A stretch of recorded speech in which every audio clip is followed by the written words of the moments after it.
Fait que, on va rester super simple aujourd'hui. On va faire du Toreando. Toreando, c'est un pass qui est vraiment simple, vraiment efficace. Ça prend pas qu'il y ait un bac en quelque chose pour vraiment effectuer ce pass-là. C'est vraiment assez simple. Je vous montre rapidement. Fait que, aussitôt que vous êtes capable d'aller chercher les deux jambes, que Émile soit assis au sol ou qu'il soit couché sur le dos, si vous êtes capable d'aller chercher deux grippes au pantalon, que ce soit au niveau du bas de pantalon ou au niveau des tibias comme ça ici, vous êtes capable d'aller effectuer ce pass-là. Fait que, quand on est comme ça ici, pour faire les passes, normalement, j'essaie que les genoux soient décollés des coudes. Si je continue juste de pousser, j'essaie d'aller passer, peu importe le bord où je vais aller, il va être capable de rester fermé.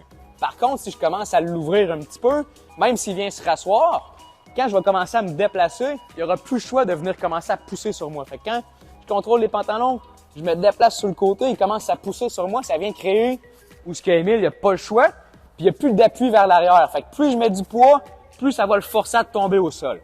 Rendu ici, mon but, c'est de créer une déconnexion entre les genoux et les coudes pour aller me placer. Souvent, la première fois, si vous êtes plus lourd un petit peu que la personne, vous allez être capable de juste venir tomber sur la personne, tasser les jambes, puis venir vous installer par la suite. Souvent, par contre, si on se bat un petit peu plus avec des gens de notre niveau et de notre poids, quand je viens l'asseoir, je me déplace, je commence à l'écraser, même si je mets tout mon poids, Émile est capable de me garder. Par contre, aussitôt, je vais commencer à aller changer mon angle, fait que ma tête peut venir se diriger vers le ventre, puis je vais aller changer de côté, fait que je vais utiliser ma main gauche qui est à l'autre jambe pour écraser les jambes vers moi. Maintenant, Émile est un petit peu trop tard, un petit peu en retard.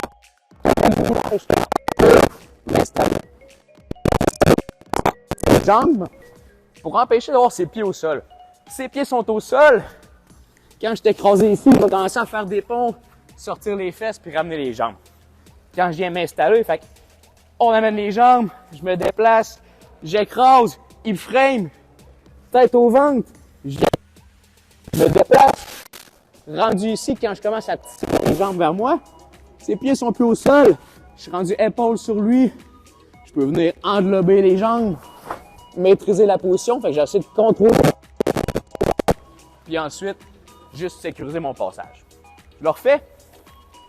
Fait on contrôle les pantalons.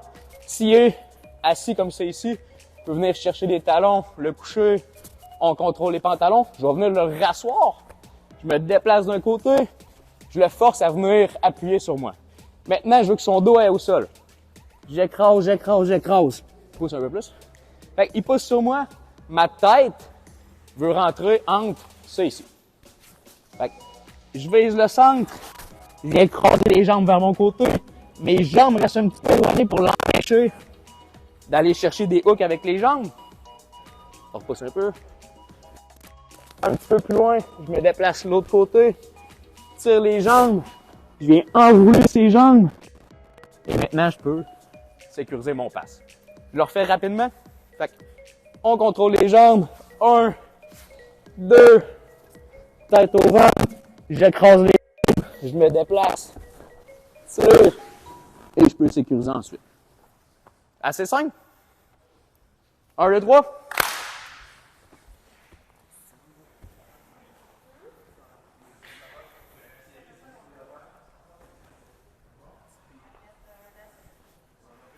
Hey!